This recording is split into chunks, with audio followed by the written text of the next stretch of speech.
Assalamualaikum warahmatullahi wabarakatuh.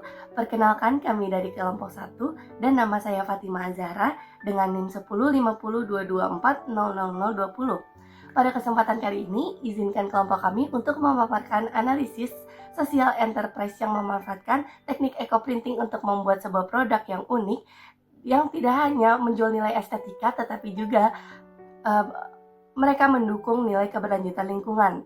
Nah, apa sih yang berbeda perusahaan ini dengan perusahaan yang lainnya? Dan bagaimana proses sederhana ini dapat berkembang menjadi model usaha yang memiliki nilai yang jelas dan keberlanjutan? Untuk itu, sebelum kita menganalisis lebih jauh, mari kita berkenalan dengan social enterprise yang sudah kelompok kami pilih. Baik, selanjutnya kita akan masuk ke poin latar belakang. Pada bagian ini, saya akan menjelaskan mengenai nama perusahaan, profil perusahaan, program yang sudah dilaksanakan, serta alasan pemilihan social enterprise dan program yang kami analisis. Namun, sebelum masuk ke pembahasan yang lebih lanjut, izinkan saya untuk memperkenalkan diri terlebih dahulu. Perkenalkan, nama saya Syifa Dinda Kirana dengan NIM 1050224000232. Saya akan memaparkan beberapa poin penting dalam bagian yang telah saya sebutkan tadi. Tanpa berlama-lama lagi, saya langsung saja kita masuk ke pembahasan yang pertama. Social enterprise yang kami pilih adalah Okeko, yaitu sebuah perusahaan yang menerapkan konsep social entrepreneurship. Okeko memproduksi produk fashion ramah lingkungan dengan menggunakan teknik eco-printing. Hasilnya itu seperti OP belt, tas, dan berbagai aksesoris lainnya. Nama Okeko sendiri merupakan gabungan dari dua kata, yaitu Oce dan Eko. Kata Oce yang pelafalannya menyerupai kata Oke memiliki makna bagus atau disetujui, sedangkan Eko menunjukkan konsep eco-friendly atau ramah lingkungan. Dengan demikian, nama Okeko dapat dimaknai sebagai produk yang ramah lingkungan yang merupakan pilihan yang baik dan patut untuk disetujui. Setelah mengetahui makna dari nama Okeko, selanjutnya saya akan menjelaskan secara singkat mengenai profil perusahaan. Jadi kita mulai dari informasi dasar perusahaannya terlebih dahulu. Seperti yang sudah saya sebutkan tadi, nama perusahaannya adalah Okeko. Di sini mereka memiliki dua akun media sosial aktif, yaitu ada Instagram dan TikTok dengan username yang sama, yaitu @okeko.id. Okeko juga sudah memiliki website resmi yang udah dapat diakses oleh publik, yang dimana isinya juga gak jauh dari informasi mengenai Okeko itu sendiri, seperti penjelasan apa itu eco-printing, katalog produk, kontak, dan yang lain-lain. Berbicara mengenai kontak, saat ini mereka juga memiliki dua kontak resmi perusahaan, yaitu melalui email dan melalui nomor telepon. Untuk penjualannya sendiri, saat ini Okeko menggunakan dua platform e-commerce, yaitu Shopee dan Tokopedia, dengan username yang sama juga, yaitu Okeko Official Shop. Okeko ini sudah berdiri sejak tahun 2023, namun baru resmi memperoleh izin usaha atau NIB-nya itu pada tanggal 1 Agustus 2024. Selain itu, mereka juga sudah mendaftarkan hak kekayaan intelektual dari brand Okeko sendiri. Kedua surat ini dapat kita akses di unggahan Okeko di Instagramnya. Perusahaan ini dipimpin oleh Laura Anastasia, mahasiswi S1 MBTI angkatan 2022 Telkom University. Next, setelah mengetahui informasi perusahaannya, berikut saya akan menjelaskan mengenai latar belakang didirikannya, produk, dan dampak sosial dari perusahaan Okeko itu sendiri. Oke, next kita masuk ke bagian latar belakang. Latar belakang didirikannya Okeko ini sebenarnya terbilang cukup unik, yaitu untuk memenuhi tugas mata kuliah kewirausahaan yang kemudian dikembangkan oleh Laura menjadi sebuah usaha yang berkelanjutan dan berdampak sosial. Okeko ini berfokus pada produk fashion ramah lingkungan dengan menerapkan teknik eco-printing dalam setiap produknya. Jadi, produknya itu dibuat satu-satu. Produk yang dihasilkannya itu ada meliputi obi belt, topi, scrunchie, bandana, dan tote bag dengan estetika natural yang memanfaatkan pigmen daun secara langsung. Di sini juga kami melampirkan beberapa foto produknya yang bisa Ibu lihat ya. Setelah itu, Okeko juga memiliki komitmen sosial yang antara lainnya adalah mengalokasikan 5% keuntungannya untuk kegiatan reboisasi dan juga bekerja sama dengan ibu rumah tangga dalam proses penjahitan sebagai bentuk pemberdayaan perempuan. Dengan demikian, Okeko itu tidak hanya menghasilkan produknya, tetapi juga berkontribusi pada aspek sosial dan lingkungan yang sejalan dengan konsep social entrepreneurship. Dan yang terakhir di sini juga saya akan menjelaskan mengenai visi dan misi yang dimiliki oleh Okeko. Oke, kita mulai dari bagian visinya terlebih dahulu. Okeko ini memiliki visi menjadi brand fashion berkelanjutan di Indonesia yang mendorong generasi muda untuk peduli lingkungan, menciptakan peluang kerja bagi perempuan, serta menghadirkan desain inovatif dan unik berbasiskan konsep zero waste. Untuk misinya ini sendiri, Okeko memiliki 5 misi yang diantaranya adalah menghadirkan produk fashion ramah lingkungan dengan konsep zero waste yang artistik dan autentik dan memanfaatkan circular economy. Yang kedua, mendorong kesadaran konsumen khususnya Gen Z terkait konsumsi bertanggung jawab dan peran mereka sebagai agen perubahan gaya hidup berkelanjutan. Yang ketiga, memberdayakan komunitas lokal khususnya perempuan. melalui pelatihan dan kolaborasi dalam proses produksi. Yang keempat itu ada mengalokasikan sebagian keuntungannya untuk inisiatif hijau dan kegiatan pelestarian lingkungan. Dan yang terakhir, mengembangkan desain fungsional dan tahan lama dengan pendekatan inovatif seperti produk reversible dan penggunaan limbah tekstil. Baik, mungkin demikian dari saya mengenai latar belakang Okeko, mulai dari nama perusahaan, profil perusahaan, hingga visi misi perusahaan. Untuk pembahasan selanjutnya akan rekan saya yang jelaskan. Mungkin sekian dari saya, terima kasih. Oke, perkenalkan nama saya Razan Muhammad Dafa dari kelas KM 4806 dengan NIM 1050224000025. Di sini saya akan menjelaskan struktur organisasi dari Okeko. Kita mulai dari yang pertama. Yang pertama ada Kak Taskia Rizky Karimah. Beliau diamanahi sebagai Chief Finance Officer. Lalu selanjutnya ada Kak Laura Anastasia, Chief Executive Officer. Lalu selanjutnya ada Kak Lara Sofa sebagai Chief Marketing Officer. Lalu di sini ada Kak Siti Syarah sebagai Tyler. Lalu ada Kak Hyacinta Olga Amelia sebagai desainer. Dan yang terakhir ada Kak Hesti Ningrum sebagai eco-printer dari Okeko. Oke, baik, sebelumnya perkenalkan nama saya Davina Putri Samdena dengan NIM 105022400262. Saya akan menjelaskan program yang sedang dilaksanakan. Program yang sudah dilaksanakan itu ada 3.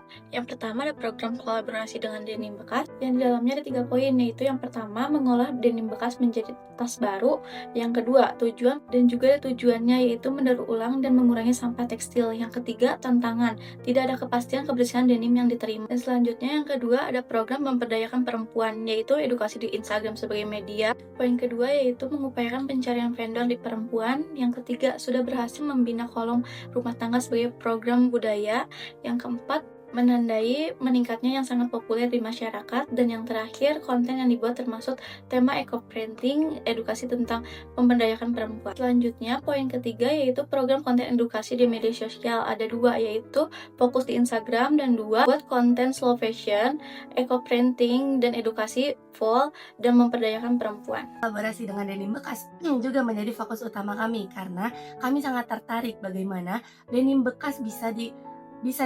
dipadu-padankan dengan kain eco-printing yang tidak mengubah nilai unik dan estetika dalam produk tersebut. Pemanfaatan denim bekas ini juga bisa berpotensi besar untuk nilai keberlanjutan, di mana dapat mengurangi sampah limbah tekstil dan juga pola konsumsi yang bertanggung jawab. Maka dari itu, secara keseluruhan Okeko adalah menjadi contoh nyata social enterprise yang memiliki program dampak sosial yang berkelanjutan. Dan itulah kenapa alasan kami memilih social enterprise Okeko sebagai fokus utama kami dalam tugas. Kelompok kami memilih Okeko sebagai objek kajian karena Okeko ini berkonsep social enterprise yang dimana mereka menggabungkan antara kreativitas fashion dengan kepedulian terhadap lingkungan. Okeko juga tidak hanya menghasilkan produk yang estetik, tetapi juga mereka memilih untuk menggunakan teknik eco-printing, yang dimana teknik itu adalah ramah lingkungan dan berorientasi terhadap pencapaian SDGs yang ada di Indonesia. Perkenalkan, nama saya Dewi Nurul Ramadhani dan aku akan menjelaskan kelebihan dari social enterprise Okeko. Kelebihan yang pertama adalah Okeko ini sangat konsisten dalam menggunakan material yang ramah lingkungan, seperti denim bekas. Dengan begini, mereka secara tidak langsung menunjukkan bahwa mereka itu sangat peduli dengan konsep sustainability. Lalu kelebihan yang kedua, Okeko itu bisa ngikutin tren fashion yang lagi jalan. Jadi produk mereka tetap relevan dan kekinian, gampang banget diterima di pasar-pasar. Lalu yang ketiga, Okeko punya dampak sosial yang beneran kerasa banget ke masyarakat. Dengan cara mereka mengolah material bekas jadi bahan baru atau produk baru, mereka secara nggak langsung udah membantu mengurangi limbah sekaligus ngasih nilai tambah kepada masyarakat. Yang keempat, Okeko sudah mendapat exposure dari media. Jadi ini of course akan membantu produknya akan lebih dikenal dan bisa banget buat ningkatin awareness kepada masyarakat sekitar. Dan yang terakhir, kelebihan kelima. Harga produk Okeko ini udah ditentuin lewat survei pasar. Jadi secara nggak langsung, harga yang mereka keluarin itu realistis dan dapat dijangkau oleh konsumen yang mau membeli produk mereka. Perkenalkan, nama aku Sheryl Valentini Yohan dengan NIM 1050224004007. Karena tadi kelebihan udah jelasin sama Dewi, sekarang aku bakal memaparkan kekurangan social enterprise OKECO tersendiri. Yang pertama, koordinasi komunikasi tim kurang optimal. Komunikasi antar anggota tim masih berlangsung secara individu ke individu, sehingga informasi penting mengenai tanggung jawab dan perkembangan pekerjaan tidak tersampaikan dengan merata. Hal ini tuh benar-benar berdampak besar banget karena hal ini berpotensi menimbulkan miskomunikasi antar anggota. Yang kedua, ada fleksibilitas yang beresiko terhadap ketepatan waktu. Fleksibilitas tinggi dari pemimpin kadang membuat jadwal dan deadline menjadi kurang disiplin karena tidak adanya pengejaran ketat terhadap target waktu. Ini dapat menghambat progres dan menurunkan produktivitas tim, terutama jika tidak ada mekanisme kontrol yang kuat ataupun pengingat kedisiplinan. Yang ketiga, belum ada evaluasi terukur untuk networking. Walaupun networking dan pemanfaatan media sosial cukup efektif dalam meningkatkan brand awareness, belum ada sistem pengukuran resmi untuk menilai secara pasti dampak networking terhadap reputasi dan kredibilitas perusahaan. Dari situ, tidak ada metode pengukuran yang konkret untuk menilai tingkat kepercayaan publik dan dampak terhadap kredibilitas jangka panjang. Lalu selanjutnya, yang keempat ada kapasitas produksi yang terbatas. Keterbatasan kapasitas produksi menyebabkan gagalnya negosiasi kerjasama dengan brand besar, contohnya seperti Uniqlo yang sudah pernah dilaksanakan, sehingga menjadi hambatan pengembangan bisnis ke skala massal.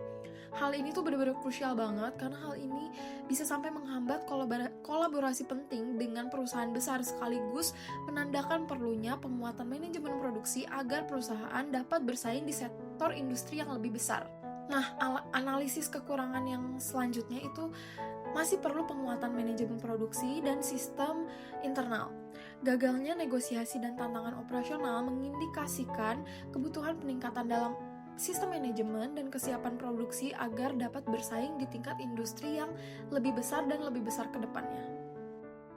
Berdasarkan hasil observasi lapangan yang kelompok kami lakukan, program ini bisa dinilai berhasil. Kenapa? Karena denim bekas yang mereka kumpulkan itu benar-benar digunakan sebagai material utama dalam produk OKECO.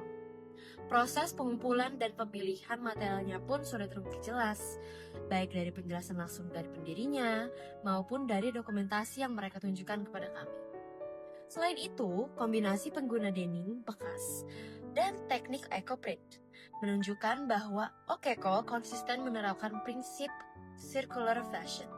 Jadi bukan cuma sekedar konsep, tapi benar-benar diterapkan dan punya dampak nyatanya. Itulah hasil analisis program dari kami. Terima kasih. Slide ini kami menjelaskan SDGs yang terkait dengan program OKECO. Yang pertama adalah SDGs 12, yaitu konsumsi dan produksi yang berkelanjutan. OKECO berfokus pada ekonomi sirkular dan upaya mengurangi limbah. Nama OK dan logo daun menjadi simbol komitmen terhadap keberlanjutan. OKECO juga menerapkan konsep zero waste melalui teknik eco-printing dan pemanfaatan ulang limbah jeans. Selanjutnya ada SDGs 13, yaitu penanganan perubahan iklim. Produk yang dihasilkan menggunakan proses yang lebih bersih, minim bahan kimia, dan rendah emisi. OKECO juga memakai bahan-bahan alami melalui metode eco-printing untuk menjaga kelestarian lingkungan. Maka, lewat produk OKECO, kami mengajak masyarakat untuk lebih peduli terhadap lingkungan dan mendukung gaya hidup yang keberlanjutan. Selanjutnya, teori perubahan sosial. Yang pertama, teori evolusi sosial. Perubahannya bertahap, terlihat dari peralihan fast fashion menuju fashion berkelanjutan, seperti eco-print dan upcycling OKECO. Yang kedua, teori fungsionalis. Melihat perubahan untuk menjaga keseimbangan. OKECO merespons limbah tekstil dan kebutuhan sosial lewat pemberdayaan dan reboisasi. Dan yang terakhir atau yang ketiga, teori perubahan sosial modern, menekankan inovasi dan teknologi. OKECO mewujudkannya melalui eco-print, upcycling, edukasi slow fashion, dan pelatihan perempuan untuk mendorong pola pikir fashion yang lebih etis. Jadi kesimpulannya adalah dari hasil review dan analisis yang sudah dilakukan, bisa disimpulkan bahwa OKECO itu adalah social enterprise yang berhasil menggabungkan kreativitas di bidang fashionnya dengan komitmen terhadap keberlanjutan. Melalui eco-printing, pemanfaatan denim bekas, dan penerapan sirkular ekonomi, Okeko sudah berusaha mengurangi limbah tekstil sekaligus mengajak masyarakat untuk lebih sadar dalam memilih dan menggunakan produk fashion.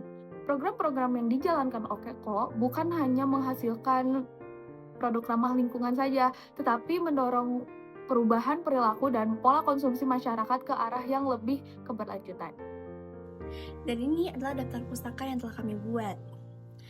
Mungkin sekian dari kami kelompok 1. Mohon maaf bila ada salah kata. Terima kasih. Wassalamualaikum warahmatullahi wabarakatuh.